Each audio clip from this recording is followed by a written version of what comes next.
Hello everyone. Munshi Premchand ji की एक कहानी सुना रही हूँ, क्षमा। तो आइए कहानी शुरू करते हैं। क्षमा।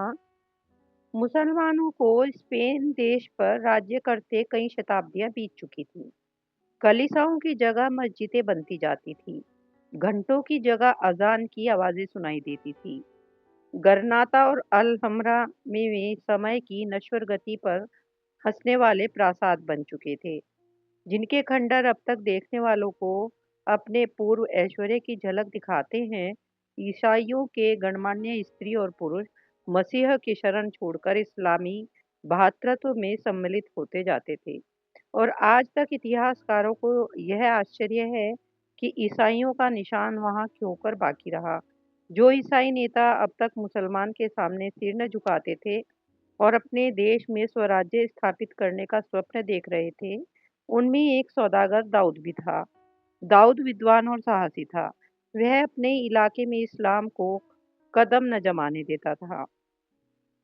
दीन और निर्धन ईसाई विद्रोही देश के अन्य प्रांतों से आकर उसके शरणागत होते थे, और वह बड़ी उदारता से उनका पालन पोषण करता था। मुसलमान दाऊद से सशंक रहते थे। वे धर्म बल से उस पर विजय न पाकर उसे अस्त्र बल से परास्त करना चाहते थे, पर दाऊद कभी उनका सामना न करता। हाँ, जहाँ कहीं ईसाइयों के मुसलमान होने की खबर पाता, हवा की तरह पहुंच जाता और तर्क या विनय से उन्हें अपने धर्म पर अचल रहने की प्रेरणा देता। अंत में मुसलमानों ने चारों तरफ से घेर कर उसे गिरफ्तार करने की तैयारी की। सेनाओं ने उसको चारों ओर से घेर लिया। दाऊद को प्राण रक्षा के लिए अपने संबंधियों के साथ भागना पड़ा। वह घर से भागकर गरनाता में आया, जहां उन दिनों इस्लामी राजधानी थी। वहां सबसे अलग रहकर वह अच्छे दिनों की प्रतीक्षा में जीवन व्यतीत करने लगा। मुसलमानों के गुप्तचर उसका पता लगाने के लिए बहुत सिर मारते थे। उसे पकड़ लाने के लिए बड़े बड़े इनामों की विज्ञप्ति निकाली जाती थी, पर दाऊद की टोह न मिलती थी। एक दिन एकांतवास से उकताकर दाऊद गरनाता के एक बाग में सैर करने चला गया। संध्या हो गई थी। मुसलमान नीची अबाएं पहने, बड़े बड़े अमामे सिर पर बांधे, कमर से तलवार लटकाए रबीशों में टहल रहे थे। स्त्रियां सफेद बुर्के ओढ़े, जरी की जूतियां पहने बेंचों और कुर्सियों पर बैठी हुई थी। दाऊद सबसे अलग हरी हरी घास पर लेटा हुआ सोच रहा था कि वह दिन कब आएगा जब हमारी जन्मभूमि इन अत्याचारियों के पंजे से छूटेगी। वह अतीत काल की कल्पना कर रहा था, जब ईसाई स्त्री और पुरुष इन रबीशों से टहलते होंगे, जब वह यह स्थान ईसाइयों के परस्पर वाग विलास से गुलजार होगा। सहसा एक मुसलमान युवक आकर दाऊद के पास बैठ गया। वह उसे सिर से पांव तक अपमान सूचक दृष्टि से देखकर बोला, क्या अभी तक तुम्हारा हृदय इस्लाम की ज्योति से प्रकाशित नहीं हुआ? दाऊद ने गंभीर भाव से कहा, इस्लाम की ज्योति पर्वत श्रृंगों को प्रकाशित कर सकती है, अंधेरी घाटियों में उसका प्रवेश नहीं हो सकता। उस मुसलमान अरब का नाम जमाल था। यह आक्षेप सुनकर तीखे स्वर में बोला, इससे तुम्हारा क्या मतलब है?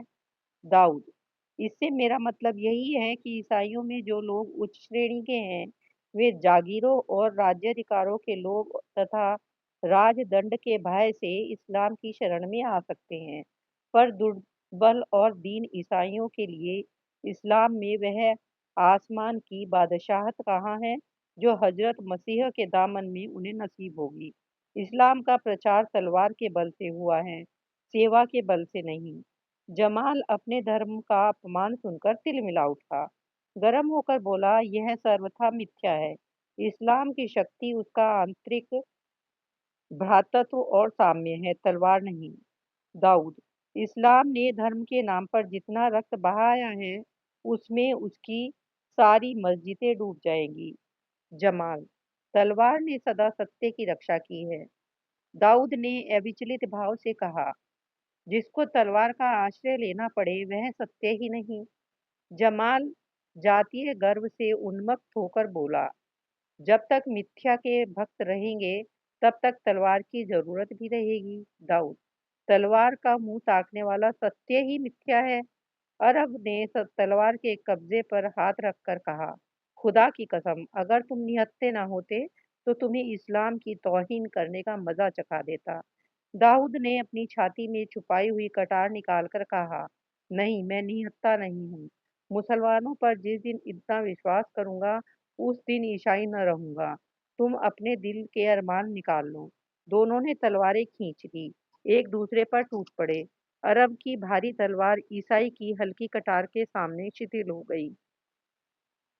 एक सर्प की भांति फन से चोट करती थी, दूसरी नागिन की भांति उठती थी, लहरों की भांति लपकती थी, दूसरी जल की मछलियों की भांति चमकती थी। दोनों योद्धाओं में कुछ देर तक चोटें होती रही। सहसा एक बार नागिन उछलकर अरब के अंतस्तल में जा पहुंची। वह भूमि पर गिर पड़ा। जमाल के गिरते ही चारों तरफ लोग दौड़ पड़े। वे दाऊद को घेरने की चेष्टा करने लगे। दाऊद ने देखा लोग तलवार लिए दौड़े चले आ रहे हैं। प्राण लेकर भागा, पर जिधर जाता था सामने बाग की दीवार रास्ता रोक लेती थी। दीवार ऊंची थी, उसे फांदना मुश्किल था। यह जीवन और मृत्यु का संग्राम था, कहीं शरण की आशा नहीं, कहीं छिपने का स्थान नहीं। उधर अरबों की रक्त पिपासा प्रतिक्षण तीव्र होती जाती थी।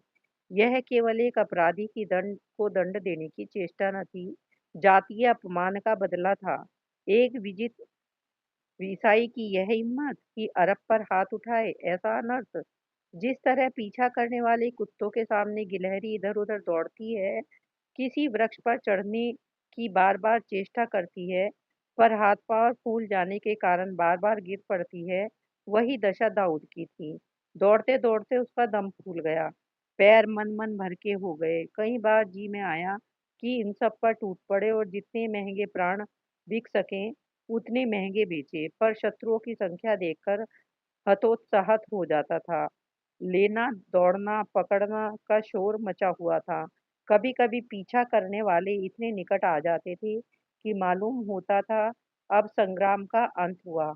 वह तलवार पड़ी, पर पैरों की एक ही गति, एक कावा, एक कदमी उसे खून की प्यासी तलवार से बाल-बाल बचा लेती थी।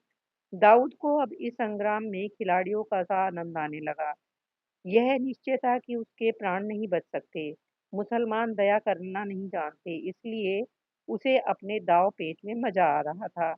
किसी वार से बचकर उसे अब इसकी खुशी न होती थी कि उसके प्राण बच गए, बल्कि इसका आनंद होता था कि उसने कातिल को कैसा जिच किया। सहसा उसे अपनी दाहिनी ओर बाग की दीवार कुछ नीची नज़र आई। आहा! यह देखते ही उसके पैर में एक नई शक्ति का संचार हो गया। धमनियों में एक नया रक्त दौड़ने लगा। वह हिरन की भांति उस तरफ दौड़ा और छलांग में बाग से उस पार पहुंच गया। जिंदगी और मौत में सिर्फ एक कदम का फासला था। पीछे मृत्यु थी और आगे जीवन का विस्तृत क्षेत्र। जहां तक दृष्टि जाती थी, झाड़ियां ही झाड़ियां नजर आती थी। जमीन पथरीली थी, कहीं ऊंची कहीं नीची, जगह जगह पत्थर की शिलाएं पड़ी हुई थी। दाऊद एक शिला के नीचे छिप कर बैठ गया। दम भर में पीछा करने वाले भी वहां आ पहुंचे और इधर उधर झाड़ियों में, वृक्षों पर, गड्ढों में, शिलाओं के नीचे तलाश करने लगे। एक अरब उस चट्टान पर आकर खड़ा हो गया जिसके नीचे दाऊद छिपा हुआ था। दाऊद का कलेजा धक धक कर रहा था। अब जान गई। अरब ने जरा नीचे को झाँका और प्राणों का अंत हुआ। संयोग, केवल संयोग पर अब उसका जीवन निर्भर था। दाऊद ने सांस रोक ली, सन्नाटा खींच लिया। एक निगाह पर उसकी जिंदगी का फैसला था। जिंदगी और मौत में कितना समीप्य था, मगर अरबों को इतना अवकाश कहाँ था कि वे सावधान होकर शिला के नीचे देखते। वहां तो हत्यारे को पकड़ने की जल्दी थी। दाऊद के सिर से बला टल गई। वे इधर उधर ताक झांक करके आगे बढ़ गए। अंधेरा हो गया। आकाश में तारा गण निकल आए और तारों के साथ दाऊद भी शिला के नीचे से निकला। लेकिन देखा, उस समय भी चारों तरफ हलचल मची हुई है। शत्रुओं का दल मशाले लिए झाड़ियों में घूम रहा है, नाकों पर भी पहरा है, कहीं निकल भागने का रास्ता नहीं है। दाऊद एक वृक्ष के नीचे खड़ा होकर सोचने लगा कि अब क्यों कर जान बचे। उसे अपनी जान की वैसी परवाह न थी। वह जीवन के सुख दुख सब भोग चुका था। अगर उसे जीवन की लालसा थी तो केवल यही देखने के लिए कि इस संग्राम का अंत क्या रही होगा। मेरे देशवासी हतोत्साहित जाएंगे और अदम्य धैर्य के साथ संग्राम क्षेत्र में अटल रहेंगी। अब रात अधिक बीत गई थी और शत्रुओं की घातक चेष्टा कुछ कम न होती दिख पड़ी। तो दाऊद खुदा का नाम लेकर झाड़ियों से निकला और दबे पांव वृक्षों की आड़ में आदमियों की नजर बचाता हुआ एक तरफ को चला। वह इन झाड़ियों से निकलकर बस्ती में पहुंच जाना चाहता था। निर्जनता किसी की आड़ नहीं कर सकती। बस्ती का जन बाहुल्य स्वयं आड़ है। कुछ दूर तक तो दाऊद के मार्ग में कोई बाधा न उपस्थित हुई। वन के वृक्षों ने उसकी रक्षा की। किंतु जब वह असमतल भूमि से निकलकर समतल भूमि पर आया तो एक अरब की निगाह उस पर पड़ी। उसने ललकारा, दाऊद भागा। कातिल भागा जाता है। यह आवाज हवा में एक ही बार गूंजी और क्षण भर में चारों तरफ से अरबों ने उसका पीछा किया। सामने बहुत दूर तक आदमी का नामो निशान न था। बहुत दूर तक एक धुंधला सा दीपक टिमटिमा रहा था। किसी तरह वहां तक पहुंच जाऊं। वह उस दीपक की ओर इतनी तेजी से दौड़ रहा था मानो वहां पहुंचते ही अभय पा जाएगा। आशा उसे उड़ाए लिए जाती थी। अरबों का समूह पीछे छूट गया। मशालों की ज्योति निष्प्रभ हो गई। केवल तारागण उसके साथ दौड़े चले जाते थे। अंत को वह आशामय दीपक के सामने आ पहुंचा। एक छोटा सा फूस का मकान था। एक बूढ़ा अरब जमीन पर बैठा हुआ रेहल पर कुरान रखे उसी दीपक के मंद प्रकाश में पढ़ रहा था। दाऊद आगे न जा सका। उसकी हिम्मत ने जवाब दे दिया। वह वहीं शिथिल होकर गिर पड़ा। रास्ते की थकन घर पहुंचने पर मालूम होती है। अरब ने उठकर कहा, तू कौन है? दाऊद, एक गरीब ईसाई, मुसीबत में फंस गया हूँ। आप ही शरण दें तो मेरे प्राण बच सकते हैं। अरब, खुदा पाक तेरी मदद करेगा। तुझ पर क्या मुसीबत पड़ी हुई है? दाऊद, डरता हूँ कहीं कह दूं तो आप भी मेरे खून के प्यासे न हो जाएं। अरब, अब तू मेरी शरण में आ गया तो तुझे मुझसे कोई शंका न होनी चाहिए। हम मुसलमान हैं। जिसे एक बार अपनी शरण में ले लेते हैं उसकी जिंदगी भर रक्षा करते हैं। दाऊद, मैंने एक मुसलमान युवक की हत्या कर डाली है। वृद्ध अरब का मुख क्रोध से विकृत हो गया। बोला, उसका नाम? दाऊद, उसका नाम जमाल था। अरब सिर पकड़कर वहीं बैठ गया। उसकी आंखें सुर्ख हो गई। गर्दन की नसें तन गई। मुख पर अलौकिक तेजस्विता की आभा दिखाई दी। नथुने फड़कने लगे। ऐसा मालूम होता था कि उसके मन में भीषण द्वंद्व हो रहा है और वह समस्त विचार शक्ति से अपने मनोभाव को दबा रहा है। 2-3 मिनट तक वह इसी उग्र अवस्था में बैठा धरती की ओर ताकता रहा। अंत में अवरुद्ध कंठ से बोला, नहीं नहीं, शरणागत की रक्षा करनी ही पड़ेगी। जालिम, तू जानता है मैं कौन हूँ? मैं उसी युवक का अभागा पिता हूँ जिसकी आज तूने निर्दयता से हत्या की है। तू जानता है तूने मुझ पर कितना बड़ा अत्याचार किया है। तूने मेरे खानदान का निशान मिटा दिया है। मेरा चिराग गुल कर दिया है। आहा जमाल मेरा इकलौता बेटा था। मेरी सारी अभिलाषाएं उस पर निर्भर थी। वह मेरी आंख का उजाला, मुझ अंधेरा का सहारा, मुझ अंधे का सहारा, मेरे जीवन का आधार, मेरे जर्जर शरीर का प्राण था। अभी अभी उसे कब्र की गोद में लिटा आया हूँ। आहा मेरा शेर आज खाक के नीचे सो रहा है। ऐसा दिलेर, ऐसा दीनदार, ऐसा सजीला जवान मेरी कौम में दूसरा न था। जालिम, तुझे उस पर तलवार चलाते जरा भी दया ना आई? तेरा पत्थर का कलेजा जरा भी ना पसीजा? तू जानता है मुझे इस वक्त तुझ पर कितना गुस्सा आ रहा है? मेरा जी चाहता है कि अपने दोनों हाथों से तेरी गर्दन पकड़कर इस तरह दबाऊं कि तेरी जबान बाहर निकल आए, तेरी आंखें कौड़ियों की तरह बाहर निकल पड़े। पर नहीं, तूने मेरी शरण ली है, कर्तव्य मेरे हाथों को बांधे हुए है, क्योंकि हमारे रसूल पाक ने हिदायत की है कि जो अपनी पनाह में आए उस पर हाथ ना उठाओ। मैं नहीं चाहता कि नबी के हुक्म को तोड़कर दुनिया के साथ अपनी आकबत भी बिगाड़ लूं। दुनिया तूने बिगाड़ी, दीन अपने हाथ बिगाड़ूं? नहीं, सब्र करना मुश्किल है पर सब्र करूंगा ताकि नबी के सामने आंखें नीची न करनी पड़े। आ घर में आ जा। तेरा पीछा करने वाले दौड़े आ रहे हैं, तुझे देख लेंगे तो फिर मेरी सारी मिन्नत समाजत तेरी जान न बचा सकेगी। तू नहीं जानता कि अरब लोग खून कभी माफ नहीं करते। यह कहकर अरब ने दाऊद का हाथ पकड़ लिया और उसे घर में ले जाकर एक कोठरी में छिपा दिया। वह घर के बाहर निकला ही था कि अरबों का एक दल द्वार पर आ पहुंचा। एक आदमी ने पूछा, क्यों शेख हसन, तुमने इधर किसी को भागते देखा है? हाँ, देखा है। उसे पकड़ क्यों न लिया? वही तो जमाल का कातिल था। यह जानकर भी मैंने उसे छोड़ दिया। ए गजब खुदा का! यह तुमने क्या किया जमाल? हिसाब के दिन हमारा दामन पकड़ेगा तो हम क्या जवाब देंगे? तुम कह देना कि तेरे बाप ने तेरे कातिल को माफ कर दिया। अरब ने कभी कातिल का खून माफ किया? यह तुम्हारी जिम्मेदारी है। मैं उसे अपने सिर क्यों लूं? अरबों ने शेख हसन से ज्यादा हुज्जत न की। कातिल की तलाश में दौड़े। शेख हसन फिर चटाई पर बैठकर कुरान पढ़ने लगा, लेकिन उसका मन पढ़ने में न लगता था। शत्रु से बदला लेने की प्रवृत्ति अरबों की प्रवृत्ति में बद्धमूल होती है। खून का बदला खून था।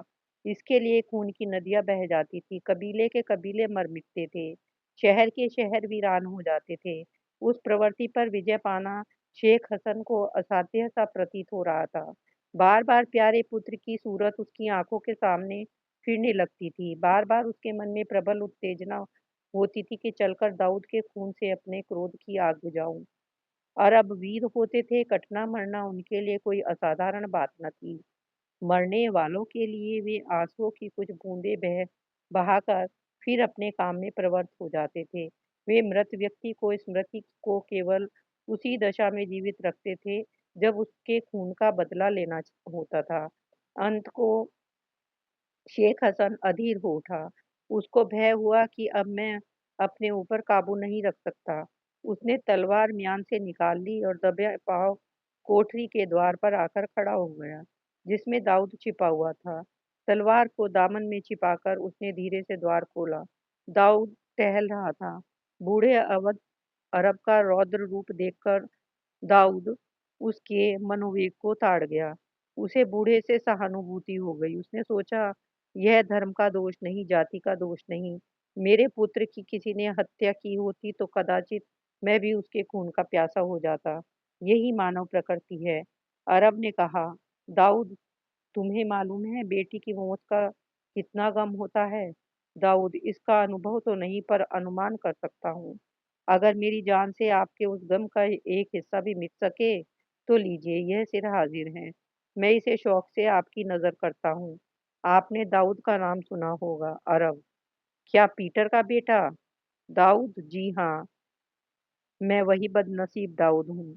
मैं केवल आपके बेटे का घातक ही नहीं, इस्लाम का दुश्मन हूँ। मेरी जान लेकर आप जमाल के खून का बदला ही न लेंगे, बल्कि अपनी जाति और धर्म की सच्ची सेवा भी करेंगे। शेख हसन ने गंभीर भाव से कहा, दाऊद, मैंने तुम्हें माफ किया। मैं जानता हूँ मुसलमानों के हाथ ईसाइयों को बहुत तकलीफें पहुंची है। मुसलमानों ने उन पर बड़े बड़े अत्याचार किए हैं, उनकी स्वाधीनता हर ली है, लेकिन यह इस्लाम का नहीं, मुसलमानों का कसूर है। विजय गर्व ने मुसलमानों की मति हर ली है। हमारे पाक नबी ने यह शिक्षा नहीं दी थी जिस पर आज हम चल रहे हैं। वह स्वयं क्षमा और दया का सर्वोच्च आदर्श है। मैं इस्लाम के नाम को बट्टा न लगाऊंगा। मेरी ऊँटनी ले लो और रातों रात जहां तक भागा जाए भागो। कहीं एक क्षण के लिए भी न ठहरना। अरबों को तुम्हारी बू भी मिल गई तो तुम्हारी जान की खैरियत नहीं। जाओ, तुम्हें खुदाए पाक घर पहुंचावे। बूढ़े शेख हसन और उसके बेटे जमाल के लिए खुदा से दुआ किया करना। दाऊद खैरियत से घर पहुंच गया, किंतु अब वह दाऊद न था जो इस्लाम को जड़ से खोदकर फेंक देना चाहता था। उसके विचारों में गहरा परिवर्तन हो गया था। अब वह मुसलमानों का आदर करता और इस्लाम का नाम इज्जत से लेता था।